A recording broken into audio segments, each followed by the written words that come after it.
माँ Gayatri recording studio Madhepur चूड़ी बाजार।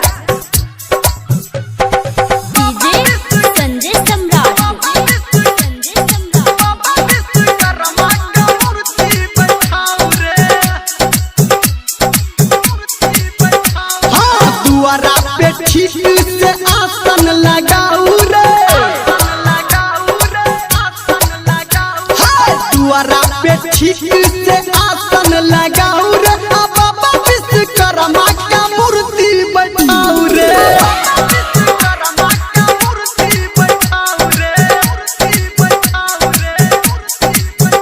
हाँ पंडित मना के आज पूजन कराऊ रे, पंडित मंगा के आज पूजन कराऊ रे, बाबा विश्वकर्मा का मूर्ति बैठाऊ रे।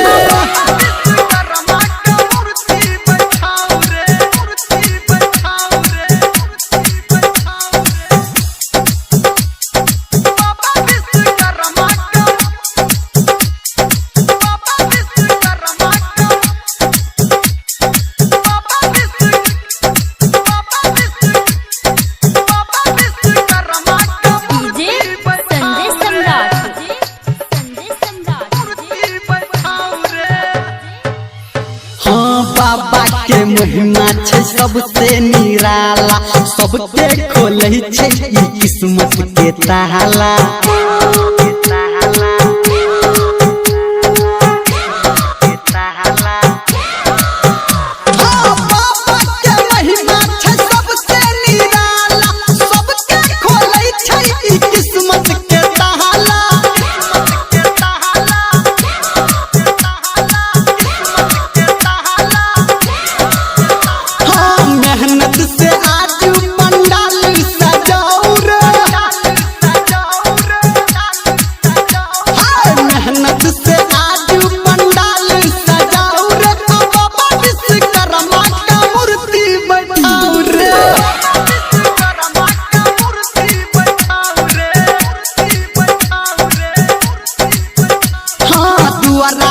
ठीक से आसन लगाऊ रे, बाबा विश्वकर्मा का मूर्ति बैठाऊ रे।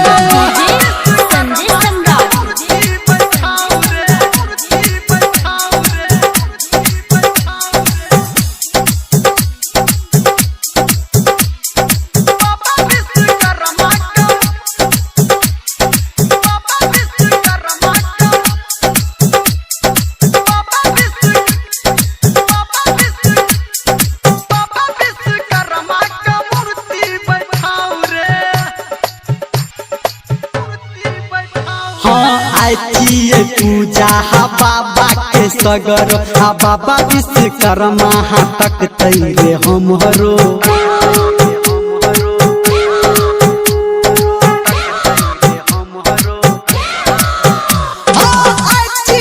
पूजा हा बाबा के सगर, हा बाबा विश्वकर्मा हा तक तैरे